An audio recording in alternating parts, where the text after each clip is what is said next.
My channel. ഇന്ന് നമ്മൾ തയ്യാറാക്കാൻ പോകുന്നത് വഴുതനങ്ങ ഫ്രൈ. അത് എങ്ങനെയാണെന്ന് നോക്കാം. ഇതിനു വേണ്ടി ഞാൻ ഒരു വഴുതനങ്ങ എടുത്തിരിക്കുന്നത്. എടുപ്പൊക്കെ അതിലിരിക്കട്ടെ.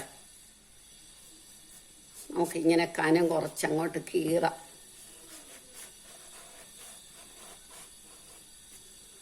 ഇങ്ങനെ കീറിയാൽ മതി. ഇത്രയും പൊളരുന്ന മാതിരി മുഴുവൻ വേർപെടുത്തണ്ട.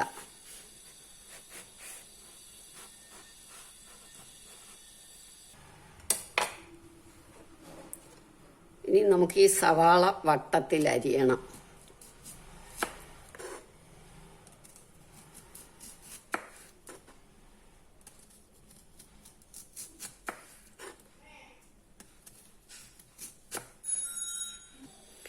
ഇനി ഒരു ടൊമാറ്റോ എടുത്ത് വട്ടത്തിൽ അരിയണം.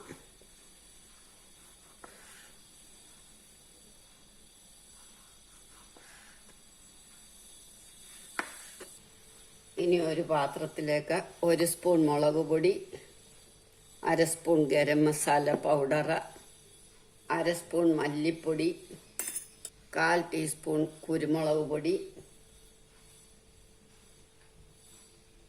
ലേശം മഞ്ഞപ്പൊടി, ഉപ്പ് പാകത്തിന്.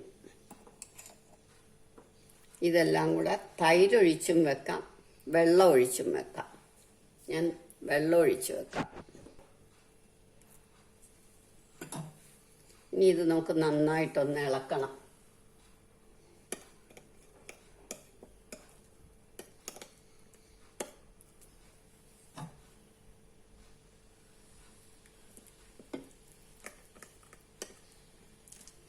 ഇനി ഇതിനകത്തേക്ക് സ്വല്പം കായപ്പൊടിയും കൂടി ഇടണം.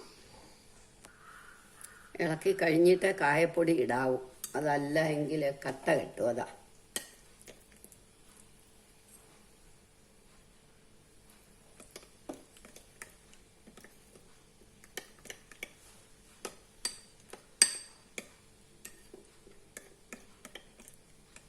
ഒരു ടീസ്പൂൺ നാരങ്ങ നീര്, കുറച്ച് മതി, വലിയ പുളി വേണ്ട.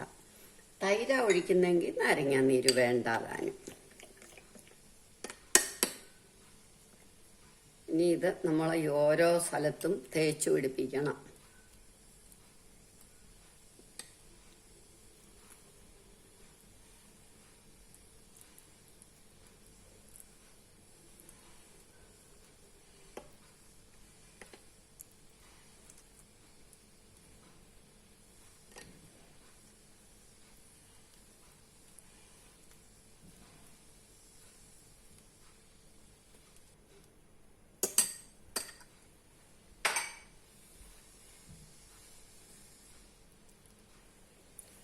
ഈ വഴുതനങ്ങ അവിടെ ഇരിക്കട്ടെ.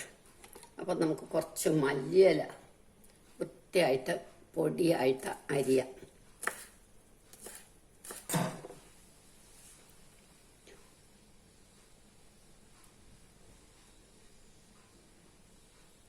ഒരു സവാള, ഒരു ടൊമാറ്റോ,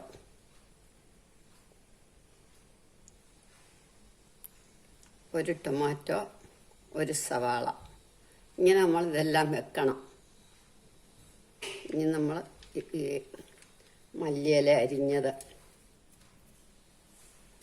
ഇനിയും കുറച്ച് ഒലിവ് ഓയിൽ ഒഴിക്കണം.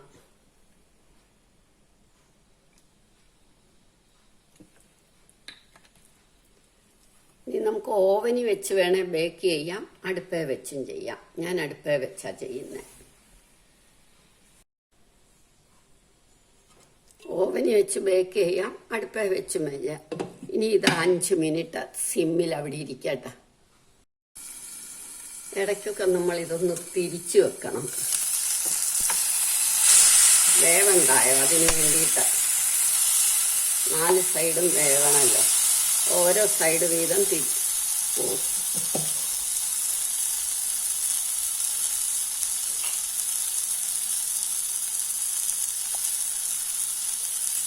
ഓരോ സൈഡ് വീതം നമ്മൾ തിരിച്ചു വെക്കണം. തിരിച്ചും മറിച്ചുമൊക്കെ വെക്കണം. ഈ സൈഡ് മൂത്തു, അപ്പോൾ ഇനി ഈ സൈഡ് വെക്കണം വേവാൻ വേണ്ടിയിട്ടാണ്.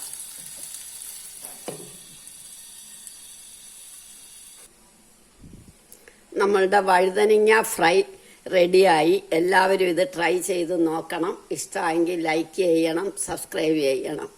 Hello, welcome to my channel. നമ്മൾ ഇന്ന് തയ്യാറാക്കാൻ പോകുന്നത് ചോറിൻ്റെ കൂടെ വഴുതനങ്ങ കൊണ്ടിട്ട് ഒരു പുതിയ വിഭവമാണ്. അതെങ്ങനെയാണെന്ന് നമുക്ക് നോക്കാം.